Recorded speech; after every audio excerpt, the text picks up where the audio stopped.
Hoy va a estar muy interesante. ¿Mande? ¿Ya empezó? Ya.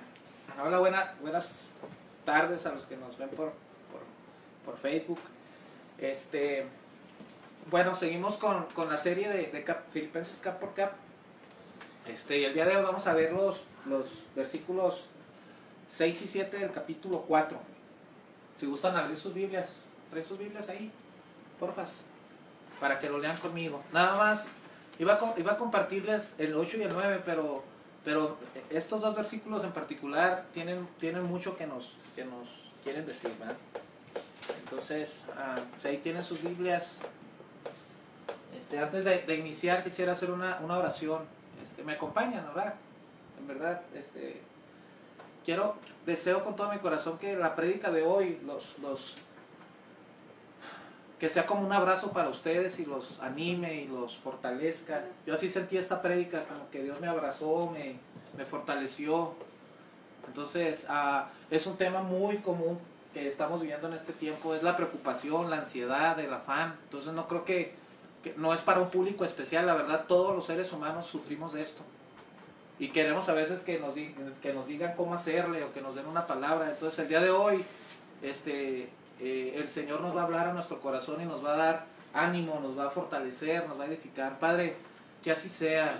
Yo te pido que así sea esta tarde.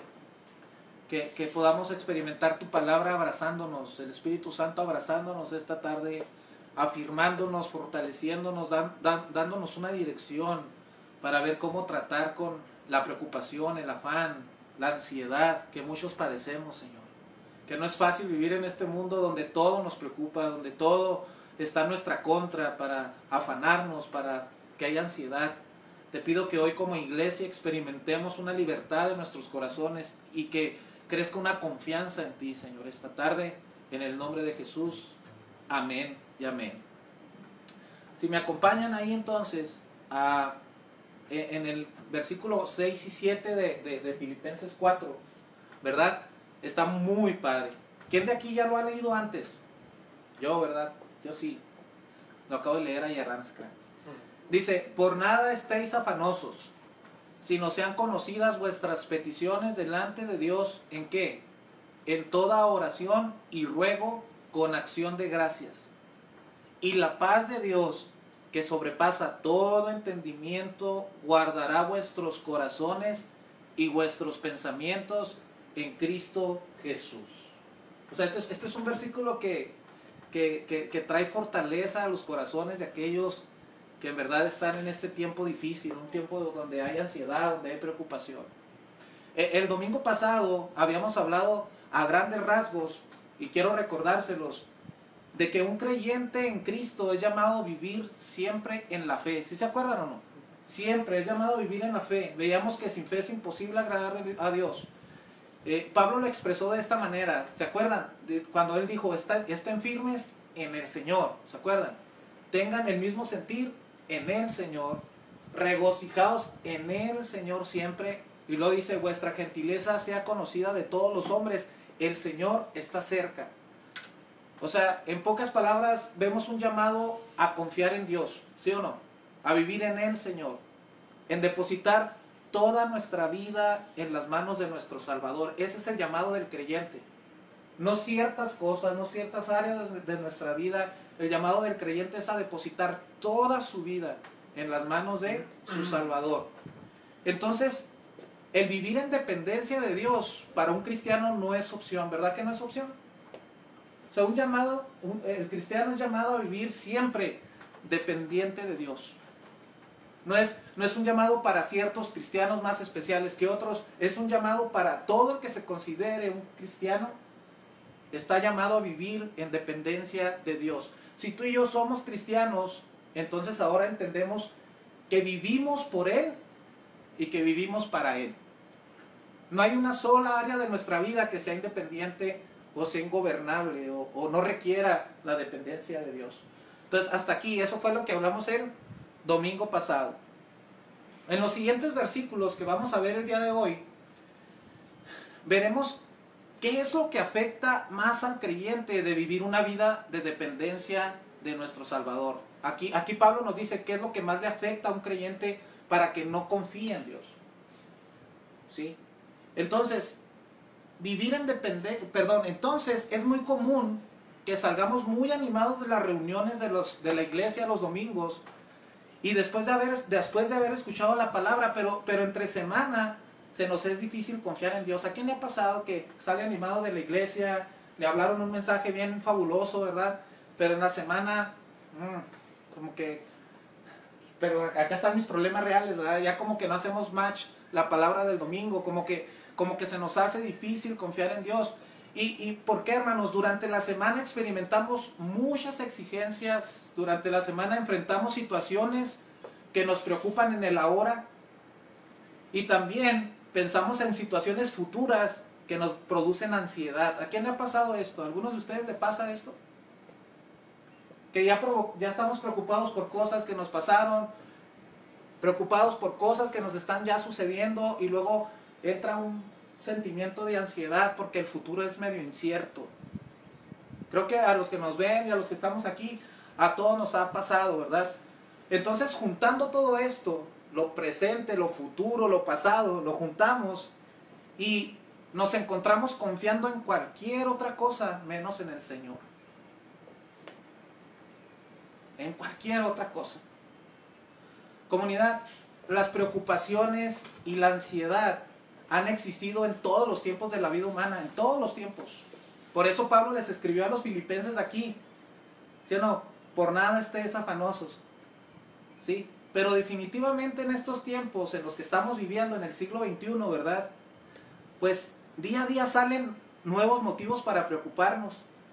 Día a día se inventan cosas en la tele, hay nuevos problemas, como que la globalización está creando, o la tecnología, todo está creando nuevos y nuevos motivos para preocuparnos, para afanarnos, para estar ansiosos, ¿sí o no? Antes, por ejemplo, en el tiempo los filipenses no estaban preocupados por pagar la luz el fin de mes, ¿verdad? No estaban preocupados por pagar el cable, el internet, ¿sí o no? No estaban preocupados por el carro, porque no tenían para la gasolina, tenían otros afanes, pero nuestro siglo XXI provoca todos los días más y más cargas sobre nuestros hombros. Los trabajos eran diferentes, no había horarios de oficina, no había planeaciones, era muy distinto. En el tiempo que nos ha tocado vivir actualmente, el afán y la preocupación es más fácil que todo el mundo la padezca.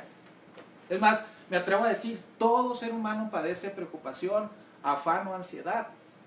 En los pasajes que estamos a punto de ver, o que ya leímos, Pablo relaciona la preocupación, la ansiedad, el afán con la falta de paz y de confianza en Dios. ¿Quieres saber cuál es el obstáculo más grande del creyente para dejar de confiar en Dios? Pablo dice la preocupación o el afán o la ansiedad.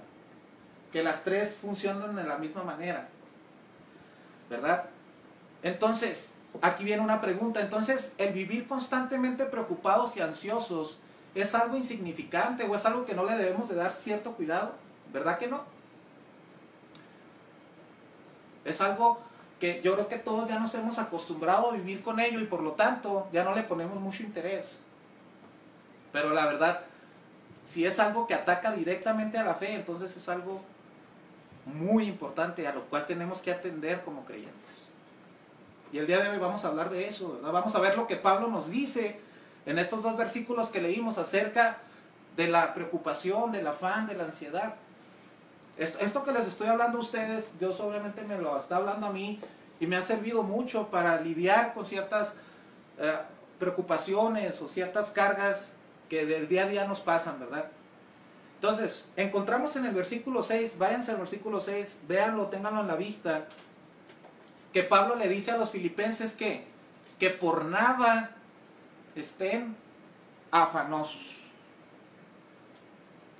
Que también se puede traducir, por nada estén preocupados. Y es que en realidad, el preocuparnos se nos viene natural. En todo tiempo, hermanos, aún descansando, ¿verdad? Estamos piense y piense en los problemas actuales. Y en los que tendremos próximamente, ¿sí o no? No hay cierto, o sea, estás descansando en tu sofá, en tu cama, pero estás piensa y piensa y piensa y piensa. O sea, en realidad, como seres humanos nunca descansamos de la preocupación. Podremos descansar físicamente, pero siempre estamos pensando en el ahora y en el futuro, problemas, ¿verdad? Entonces encontramos aquí que Pablo no nos deja ninguna opción por la cual debamos preocuparnos. No nos dice, no se preocupen por esto, pero por esto sí. Pablo, ¿qué dice? Por nada estén afanosos. Y al decir nada es nada, ¿verdad? ¿Saben por qué, hermanos? ¿Por qué Pablo no les da opción para que se preocupen por algo? Porque la preocupación no es buena. Por eso, si fuera buena, Pablo no hubiera escrito eso en la carta, ¿verdad? De hecho, no nada más la preocupación no es buena, de hecho es pecaminosa la preocupación, es pecado preocuparse. Si esto va a caray, ¿por qué? Es pecado, hermanos, porque estamos piense y piense en la posible solución y no necesitamos la dirección de Dios. Es porque estamos confiando en nosotros y no tomamos en cuenta la dirección de Dios. Por eso la preocupación es pecado, ¿verdad? Pensamos que nosotros tenemos las respuestas y que podemos dirigir perfectamente nuestras vidas sin su intervención. Y tomen nota de esto que les voy a decir. El afán sucede porque creemos que tenemos todas las respuestas y el poder para que sucedan.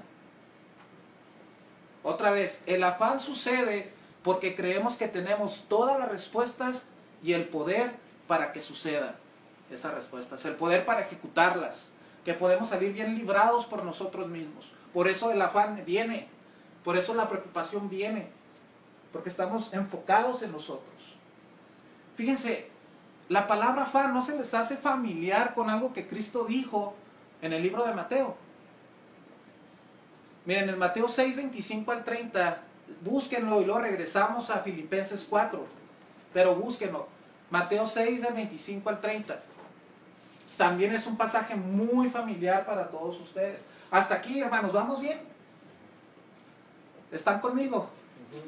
Ok, dice, por tanto os digo, no os afanéis por nuestra vida, qué habéis de comer o qué habéis de beber, ni por vuestro cuerpo, qué habéis de vestir.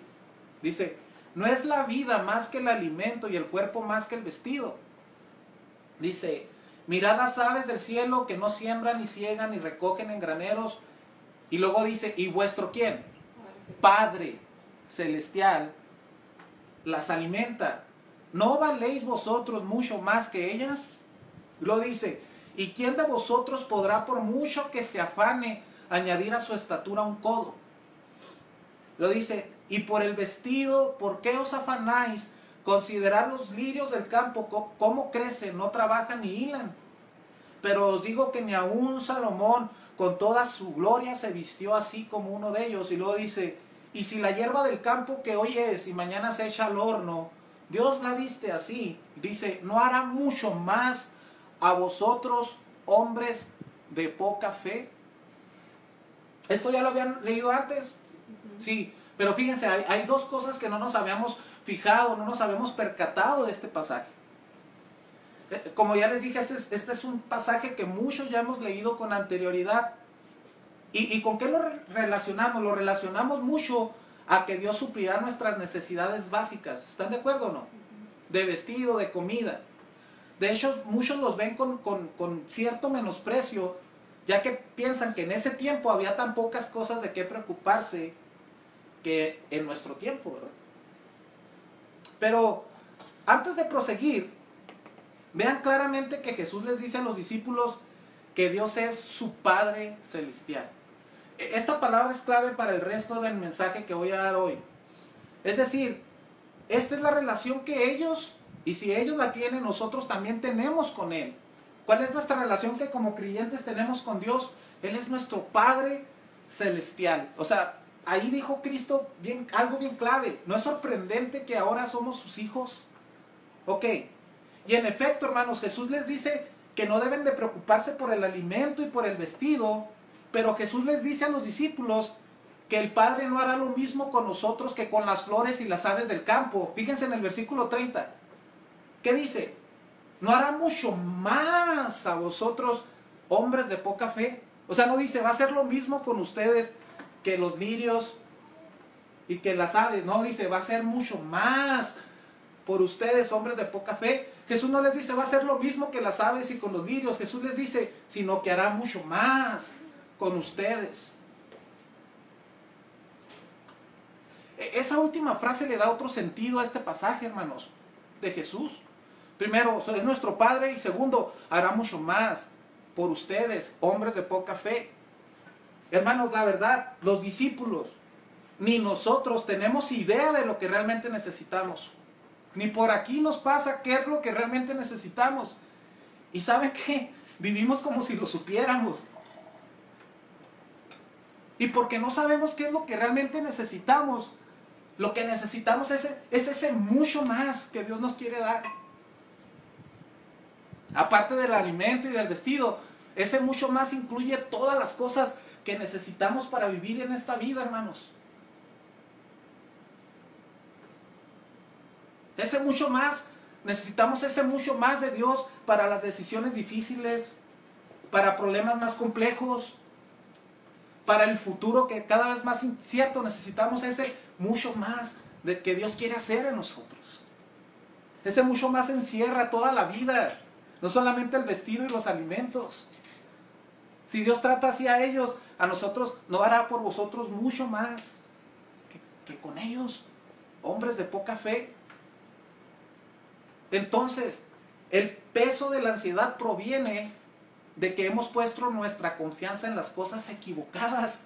Por eso traemos ansiedad. Piensa en esta mañana, hermano. ¿Cuáles son las cosas que te afanan o te preocupan hoy? A ti que estás aquí sentado.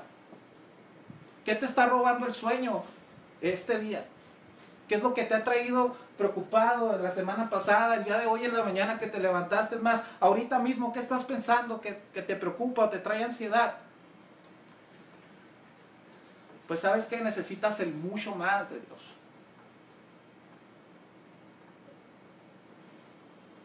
Necesitas el mucho más de Dios. Entonces, según Pablo, ¿cómo se ve entonces? Ya vimos que la ansiedad no es que estamos poniendo nuestra confianza en Dios. Hasta aquí estamos claros. Entonces, ¿cómo sí se ve la confianza en Dios? Y luego Pablo dice, en nada estéis afanosos. Y luego, ¿qué sigue enseguida? Sino sean conocidas vuestras peticiones delante de Dios en toda oración y ruego con acción de gracias. Entonces, ¿cómo se ve qué es lo opuesto a la ansiedad y a la preocupación? Lo opuesto es la oración.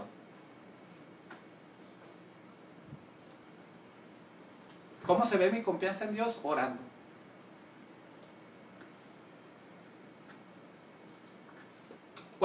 Miren, hermanos, cuando nos acercamos a Dios en oración,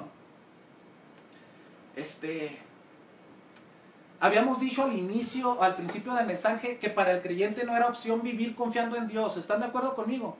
Entonces tampoco no será opción que no ore. Porque la oración y la fe van íntimamente ligadas, hermanos. Son inseparables. Una persona que dice, yo creo en Dios, yo vivo en el Señor, quiere decir que también ora. Porque no hay otra manera en que puedas vivir en Él si no oras. Si no tienes una comunión con Él, no puedes creer en Él. No puedes estar en Él. No puedes depositar tu confianza en el Señor. El recurso para hacerlo es la oración. ¿Cómo confío en Dios? Orando. ¿Cómo se ve mi confianza en Dios? ¿Cuánto oro? ¿Cuánto estoy llevando mis peticiones sean conocidas delante de Dios? Cuando oras, tú estás expresando tu confianza en Dios.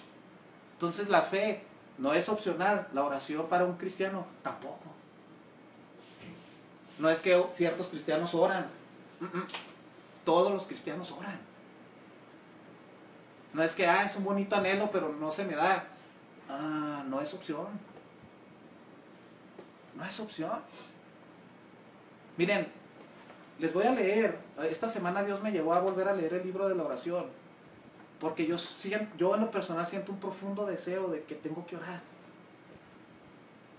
que tengo que orar más, que tengo que tener ese, no orar como legalista, hermano, decir, tengo que orar más, hermano, no, es un deseo en mi corazón, aprender a orar más, aprender a depender más de Dios en oración.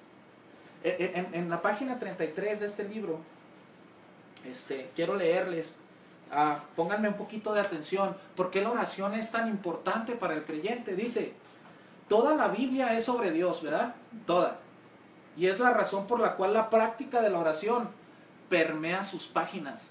Tú lees la Biblia y en todas partes encuentras oración. Va ligado.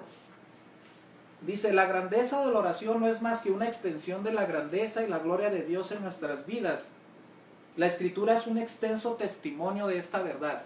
Dice, en Génesis vemos cada uno de los patriarcas, Abraham, Isaac y Jacob, orando con familiaridad y franqueza.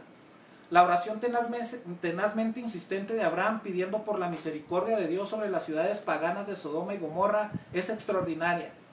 En Éxodo, la oración fue la manera en que Moisés aseguró la liberación de Israel de la esclavitud en Egipto. El don de la oración hace grande a Israel. Hay una parte en Deuteronomio 4:7 que dice, ¿qué otra nación hay tan grande como la nuestra? ¿Qué nación tiene dioses tan cerca de ella como lo está de nosotros el Señor nuestro cada vez que lo invocamos? No orar entonces no es solo quebrantar una regla religiosa, es no tratar a Dios como Dios. Es un pecado contra su gloria. Dijo Samuel en 1 Samuel 12:23, en cuanto a mí, declaró el profeta Samuel a su pueblo, que el Señor me libre de pecar contra él dejando de orar por ustedes. El rey David compuso gran parte del libro de los Salmos, el libro de oración dado por Dios, lo llenó con peticiones al Señor porque escuchas la oración. Su hijo Salomón edificó el templo en Jerusalén y luego lo dedicó con una impresionante oración. La petición fundamental de Salomón por el templo fue que desde ahí Dios escuchara las oraciones de su pueblo. Ciertamente la oración culminante fue por el don de la misma oración. Además de eso, Salomón esperaba que los habitantes de otras naciones oirán hablar de tu gran nombre y oren en este templo. En Primera de Reyes 8:42. De nuevo vemos que la oración es simplemente un reconocimiento de la grandeza de Dios. En el libro de Job, en el Antiguo Testamento, es en gran parte el registro del sufrimiento y dolor de Job superado con oración. Al final, Dios está enojado con los insensibles amigos de Job y les dice que Él se abstendrá de castigarlos solo si Job ora por ellos. En Job 42:8. La oración permeó el ministerio de todos los profetas del Antiguo Testamento. Pudo haber sido el medio ordinario por el cual la palabra les llegó. La preservación y el retorno de los judíos del exilio en Babilonia se realizó esencialmente a través de la oración. Su exilio comenzó con un llamado a orar por la ciudad y sus vecinos paganos en Jeremías 29:7. Daniel, casi ejecutado por las autoridades babilónicas debido a su insistencia en orar 3 veces al día, ora por el arrepentimiento de su pueblo y pide por su retorno a la tierra y es escuchado. Posteriormente, Nehemías reconstruye el muro alrededor de Jerusalén con una serie de grandes oraciones unidas a un sabio liderazgo. Jesucristo enseñó a sus discípulos a orar, sanó a personas mediante la oración, denunció la corrupción de la adoración en el templo. Él declaró, debería ser ¿qué? Una casa de oración. Dice, e insistió en que algunos demonios podían ser expulsados únicamente a través de la oración. Solía orar de forma regular con clamor y lágrimas, y algunas veces durante toda la noche. El Espíritu Santo vino sobre él y lo ungió mientras oraba. Cuando Jesús enfrentó su mayor crisis, lo hizo en oración. Leemos que oró por sus discípulos y por la iglesia la noche antes de su muerte en Juan 17, y que luego rogó a Dios en su agonía en el jardín del Getsemaní. Por último, murió orando. Justo después de la muerte de su Señor, los discípulos se prepararon para el futuro al estar dedicados a la oración todos juntos, en Hechos 1:14. En todas las reuniones de la iglesia se mantenían firmes y en oración. El poder del Espíritu desciende sobre los primeros cristianos en respuesta a la oración poderosa y los líderes son seleccionados y nombrados solo con oración. Se espera que todos los cristianos tengan una vida de oración que sea constante, fiel, dedicada y ferviente. En el libro de Hechos, la oración es una de las principales señales de que el Espíritu ha venido al corazón mediante la fe en Cristo. El Espíritu nos da la seguridad y el deseo de orar a Dios y nos permite orar incluso cuando no sabemos qué decir. A los cristianos se les enseña que la oración debe permear todas sus vidas y sus días, que ellos deberían orar sin cesar, según 1 de Tesalonicenses 5:17. Y al final cierra con esto. La oración es tan grande que donde quiera que mires la Biblia, allí está. ¿Por qué? Donde sea que Dios esté, también estará la oración. Puesto que Dios está en todas partes y es inmensamente grande, la oración debe estar presente en todas las áreas de nuestra vida. O sea, la oración es importante. Yo me imaginaba en la Biblia, cuando dice la oración permea la Biblia, me imaginaba una Biblia zambullida en el agua y yo mostrándoles, escurriendo. Esa agua es la oración. La oración llena cada página de la Escritura, porque es la forma en que nos comunicamos con nuestro Dios. Un creyente no puede estar fuera de la oración. El anhelo de un creyente es la oración. Hermanos, la falta de oración asume que yo puedo controlarlo todo. Es asumir que yo soy suficientemente sabio y poderoso para dirigir mi vida. Eso es cuando no oramos. ¿Quién de ustedes, incluyéndome a mí, hemos orado y hemos manejado toda la semana sin orar? No una semana, 2 semanas, 3 semanas, hasta un mes sin orar. Eso es lo que estamos asumiendo cuando no oramos. Y al contrario, al orar, la oración asume que Dios controla todo. Y que todo lo que necesito para cualquier asunto de la vida proviene de Dios. Cuando yo oro, la oración asume que de rodillas somos más fuertes y altos que estando de pie.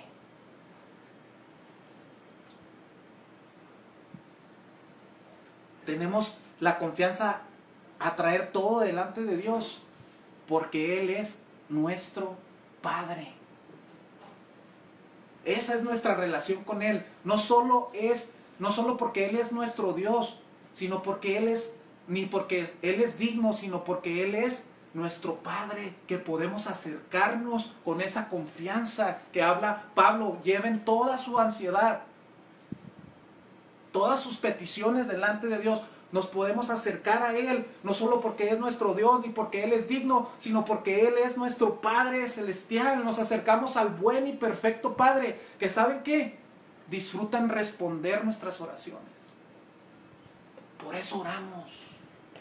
No es porque sea un hábito que tenemos que formar, sino porque vamos al Padre perfecto y amoroso, que le disfruta responder nuestras oraciones. En Mateo 7:11 dice: pues si vosotros siendo malos sabes dar buenas dádivas a vuestros hijos, ¿cuánto más vuestro Padre que está en los cielos dará buenas cosas a los que las pidan?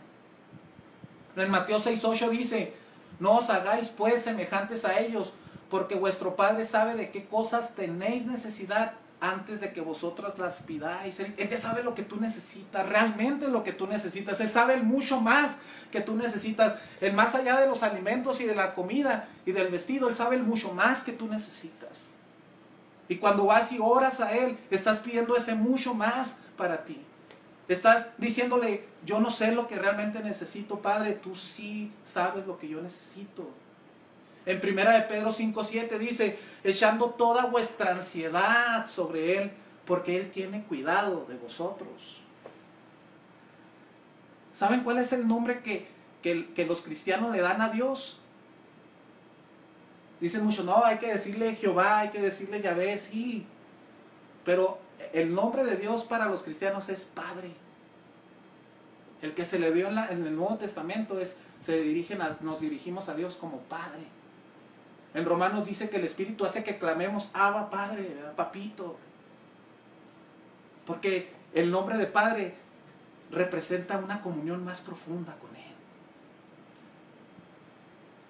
Si dices: ¿cuál es el nombre de Dios para ti? Para mí es Padre, Padre Celestial. Así nos lo enseñó Cristo. Y a mí me da una confianza plena el poder ir y orar al Padre. Hermanos, confiamos que nuestro Padre nos dará realmente lo que necesitamos, y es producto de su amor y de su sabiduría. no es un Padre tirano. Estamos rodeados de padres imperfectos, motivados en ocasiones por deseos egoístas, pero nuestro Padre es perfecto y es amor. Y Él es el modelo del verdadero Padre. Yo sé que algunos han tenido papás imperfectos, unos más que otros. Y a veces muchos batallan para ver a Dios como Padre. Pero acércate a Dios y verás cómo es el verdadero Padre. Véelo en la Escritura y ve cómo es el verdadero Padre celestial. La Biblia habla que ya no estamos huérfanos. Tenemos un Padre en el cielo. Y es Él. Timothy Keller en su libro La oración también dice que la oración nos lleva a conocer el asombro de adorar su gloria, la intimidad de encontrar su gracia y la lucha de pedir su ayuda. Todo esto nos lleva a conocer la realidad espiritual de su presencia. La oración entonces es asombro e intimidad, lucha y realidad.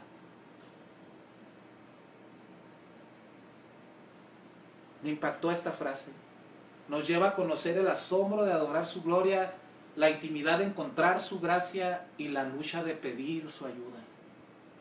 Y esto nos lleva a conocer la realidad de su presencia. Estos son los tiempos de oración del creyente. A veces quedarás adorando su nombre, a veces será una súplica amarga y profunda, y a veces quedarás asombrado por su gracia. Y a veces todo junto, y no sé cómo podamos estar de pie, pero el deseo del cristiano es este, ¿verdad? Es por eso que cuando buscamos a Dios en oración, ¿qué dice el versículo siguiente del que estamos leyendo ahorita? Y la paz de Dios, que sobrepasa todo entendimiento, cuidará, ¿qué dice, hermana? Vuestros corazones y vuestra... Wow. Y vuestros pensamientos en Cristo Jesús. Eso viene después de la oración. Y la paz de Dios, o sea, por eso que cuando buscamos a Dios en oración, encontramos verdadera paz y descanso. Y Pablo le dice a los filipenses, la paz de Dios. ¿Y cómo la describe Pablo? Que es la que sobrepasa todo entendimiento, es la que supera todo lo que podamos entender, que trasciende cualquier situación. Hermanos, es estar en medio de la tormenta más terrible y dormir como Jesús en la barca. ¿Se acuerdan cuando pasó la tormenta horrible que los discípulos eran marineros? O sea, ellos reconocen una tormenta que pone en riesgo su muerte. Esa tormenta realmente estaban asustados. ¿Y qué estaba haciendo Cristo? Dormido. Esa es una ilustración de la paz, que en medio de la tormenta más terrible podamos sentir esa paz que trasciende esa situación. Y esta paz, hermanos, no es ausencia de problemas, porque en este mundo quién sabe que nunca se van a acabar, sino que en medio de esos problemas podemos experimentar el gozo calmado y de larga duración del que hablaba Pablo. Regocijaos en el Señor, siempre regocijaos. Es una paz. Y luego que dice, cuidará Vuestros corazones. Fíjense, esa paz que guarda nuestros corazones y pensamientos. ¿Sabe qué significa la palabra guardar en el original? Pablo está utilizando una palabra aplicada a la milicia, que es la palabra guardar ahí, o cuidar, ¿sí? ¿Saben qué es? Vigilar. Y hace referencia a soldados que vigilan, que resguardan la ciudad. Y por lo cual podemos ver que los filipenses, cuando vieron esta palabra, estaban muy familiarizados, porque ellos estaban acostumbrados a que soldados romanos vigilaran su colonia, porque su colonia era una colonia romana. Ellos veían soldados siempre. ¿Qué seguridad no te da a ti, como ciudadano, tener una tropa del ejército más poderoso del mundo cuidando tu colonia? Ellos tenían legiones de soldados afuera, ellos tenían soldados que vigilaban la ciudad. Y dice aquí que esa paz que Dios da, dice que va a vigilar tu corazón y tus pensamientos, los va a mantener asegurados. ante cualquier ataque, ante cualquier tentación, ante cualquier temor, todo lo que tú creas que te va a robar esa paz. Dice que cuando tú estás en oración, esa paz viene a tu vida y guarda tu mente y guarda tu corazón. La vigila, la guarda. Qué gran seguridad que Dios resguarde nuestros corazones y pensamientos ante toda situación que nos traiga preocupación y ansiedad, ¿verdad? Qué gran seguridad. ¿Te gustaría a ti experimentar este descanso, hermano? Sí. Ora a tu Padre Celestial. Ora. Recuerda que nuestra fe es la convicción de lo que no se ve. ¿Sí o no? Podemos orar porque Cristo es nuestro mediador y esto nos dice que nosotros, aunque somos indignos, podemos acercarnos ante el trono de Dios y clamar por nuestras necesidades. Esto viene en Hebreos 4, 14 al 16 y 7, 25. También la palabra nos declara que Dios mismo mora en nosotros a través de su Espíritu Santo en Romanos 8, del 9 a 11. Y el Espíritu nos ayuda a orar en 2 Corintios 3, 17 al 18. O sea, esa es la convicción de lo que no se ve. Por eso nosotros podemos acercarnos a orar. Espero que al terminar esta predicación, si tú estás preocupado y ansioso, entiendas que estás confiando en ti mismo. Y que vayas a Dios y entonces en oración tú muestres tu humildad delante de Él. ¿Se acuerdan que les leí un versículo que decía, echando toda vuestra ansiedad sobre Él? ¿Se acuerdan? Porque Él tiene cuidado de nosotros. ¿Saben qué dice en el anterior? Humíllense bajo la poderosa mano de Dios para que Él los exalte a su debido tiempo. Eso, humillarse, ¿cómo se verá? Es la oración, hermanos. En la oración tú te humillas ante Dios. Tú dices que dependes de Él. En la oración tú te humillas ante la mano de tu Señor. En cualquier asunto, hermanos, no hay ni un asunto, por pequeño que parezca, que tú seas sabio para llevarlo a cabo. Esto nos llevaría a orar todo el día, sí, si es posible, sí. ¿A poco para cada cosa que haga tengo que orar? Hermano, si lo puedes hacer, hazlo. Pero eso ya me sale fácil. Entonces, híncate y dale gloria a Dios porque te da esa inteligencia para que siempre te salga bien. O sea, no confíes en ti. Ora. Ora a Dios.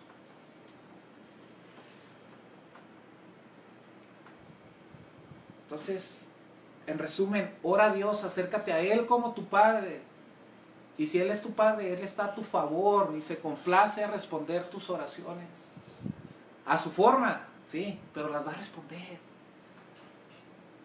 Intensifica tu descanso en la oración, intensifica la oración, por favor. Ora más. Estás con esa ansiedad y esa preocupación, llévala a Cristo y confía en Él.